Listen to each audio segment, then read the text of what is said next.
আসসালামালাইকুম। বাংলাদেশ বিশ্বকাপ যাত্রাটা জয় দিয়ে শুরু করত। আমিন। আসসালামু আলাইকুম। দোয়াতেই শক্তি, দোয়াতে মুক্তি। আর সেই দোয়ার কল্যাণে বাংলাদেশ দল কালকে কি দেবে আমাদের বাংলাদেশি ক্রিকেটার সাপোর্টার যারা আছে তাদেরকে একটু স্বস্তি। বাংলাদেশের বিশ্বকাপ শুরু হচ্ছে, মিশন শুরু হচ্ছে শ্রীলঙ্কার বিপক্ষে, এবং শ্রীলঙ্কার বিপক্ষে বাংলাদেশ সব সময় থাকে এক ধরনের প্রেসার এবং এক ধরনের উত্তেজনার মধ্যে। আর সেই উত্তেজনা কাটিয়ে কালকে কি বাংলাদেশ দিতে পারবে বাংলাদেশি মানুষের মুখে একটু হাসি ফুটানোর উপলক্ষ এনে? বাংলাদেশ বনাম শ্রীলঙ্কার ম্যাচ যেহেতু বিশ্বকাপে, সেই হিসাবে একটা তো উত্তেজনা এমনিতেই আছে, তার উপর বাংলাদেশ এবং শ্রীলঙ্কার ম্যাচ মানেই রয়বার। আর বাংলাদেশ শ্রীলঙ্কার ম্যাচ মানে যেখানে যে পরিস্থিতিতে সিরিজ হোক বা কিংবা ত্রিদেশীয় কিংবা দ্বিপাক্ষিক কিংবা টুর্নামেন্টের সব জায়গায় কিন্তু বাংলাদেশ এবং শ্রীলঙ্কার ফ্যানরা থাকে তুমুল আলোচনায়। বিশেষ করে এত ক্রিকেট পাগল জাতি হয়তো বাংলাদেশ, ইন্ডিয়া, পাকিস্তান, শ্রীলঙ্কা এবং বর্তমান সময়ে নেপাল ছাড়া এশিয়ার এই কয়েকটা দেশ ছাড়া হয়তো আর কোথাও দেখা যাবে না। আর সেই কারণে আইসিসি এ থেকেও লাভ পায়, আর সেই লাভের অংশ হিসাবে একই গ্রুপে বাংলাদেশ এবং শ্রীলঙ্কা। বাংলাদেশ এবং শ্রীলঙ্কার ম্যাচে যারা ইতিমধ্যে এই ম্যাচ নিয়ে যারা আলোচনা করেছেন বা এই মুহূর্তে এই ম্যাচ নিয়ে অনেক কল্পনা রয়েছে ক্রিকেটের, মানে যারা মানুষ আছে তাদের মধ্যে। এখন সেটা দেখা যাক কোন পর্যায়ে যায়।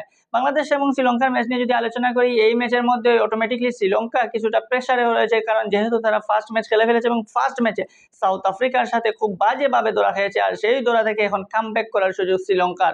অপরদিকে শ্রীলঙ্কা যেহেতু ফার্স্ট ম্যাচে হেরেছে, সেই হিসাবে কিছুটা প্রেসারে রয়েছে, আর সেই প্রেসারকে আরও বাড়িয়ে দিতে হলে এই অবস্থায় শ্রীলঙ্কাকে চেপে ধরতে পারবে কি টাইগাররা? চেপে ধরতে হলে টাইগারদের কিন্তু 100% পারফরমেন্স করতে হবে।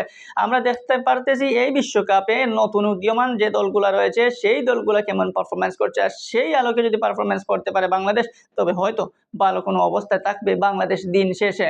বাংলাদেশের এই ম্যাচে যারা সবচেয়ে নজরে থাকবেন তারা হচ্ছেন তাওহিদ হৃদয়, সৌম্য সরকার, তানজিদ তামিম, সাকিব আল হাসান, মাহমুদুল্লাহ রিয়াদ, রিশাদ হোসেন, এদের দিকেই মূলত স্পটলাইটটা থাকবে।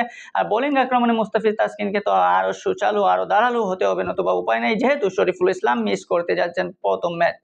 শ্রীলঙ্কা স্কোয়াড যদি আপনি দেখেন, শ্রীলঙ্কা কিন্তু ভয়ঙ্কর একটা স্কোয়াড। হয়তো সাউথ আফ্রিকার সাথে তারা পারে নাই, কিন্তু তাদের যে স্কোয়াড, সেই স্কোয়াডের ব্যাটিং গভীরতা যেমন রয়েছে, বোলিং গভীরতাও তেমন রয়েছে।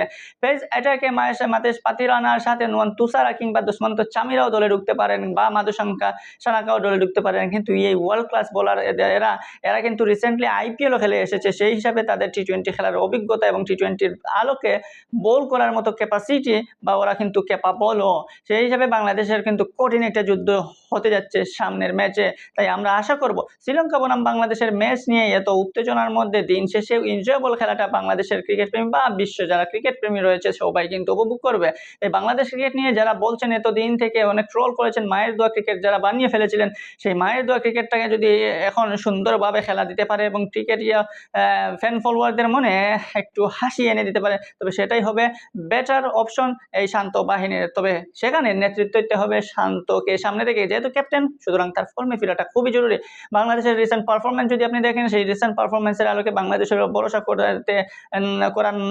না করার কথা, কারণ বাংলাদেশে অস্ট্রেলিয়ার সাথে আমেরিকার সাথে সিরিজ হেরেছে, প্রস্তুতি ম্যাচে ভারতের সাথে হেরেছে। সেই হিসাবে বাংলাদেশ কিছুটা হলেও ব্যাকফুটে থাকবে। তবে দিন শেষে দেখা যাচ্ছে বাংলাদেশের কোচিং প্যানেল বা বাংলাদেশের প্লেয়ারদের মনে একটু চাঙ্গা পাবা, সেই চাঙ্গাটা ম্যাচের মধ্যেই প্রতিস্থাপন করতে হবে, তবেই কিন্তু বাংলাদেশ ভালো কোনো কিছু অর্জন করবে। তাই এই মুহূর্তে দোয়া তো এমনিতেই আছে, দোয়া করলে সব দিকেই বাংলাদেশ, কেন প্রতিটা বিষয়ই দোয়াটাই হচ্ছে মানুষের প্রধান কাম্য, কারণ দোয়াতেই মিলে অনেক বড় বড় বিপদ আপদ থেকে মুক্তি। আর সেই ধরনের দোয়া যদি বাংলাদেশের এখন ফর্ম ফলোয়ারের কিন্তু বাংলাদেশ টিমের জন্য এই মুহূর্তে এই একটাই দোয়া যে শ্রীলঙ্কাকে কাবু করো, পরবর্তীতে না হয় পরবর্তী দেশ দেখা যাবে। তাই আশা করি বিশ্বকাপের যেহেতু প্রত্যেকটা টিমই একটা করে ম্যাচ খেলা খেলছে, শুধুমাত্র বাংলাদেশ ছিল বাকি, আর সেই বাংলাদেশ সেই জয়টা পায় কিনা শ্রীলঙ্কাকে চেপে ধরে, আর সেটা দেখা যাবে ম্যাচে। অভিনন্দন এবং স্বাগতম বাংলাদেশ ক্রিকেট টিমকে, যে বিশ্বকাপে শুরু হতে যাচ্ছে বাংলাদেশের, সেই হিসাবে সেখানে যদি ভালো পারফরমেন্স করে, তবে এর চেয়ে খুশি হয়তো আমাদের বাংলাদেশি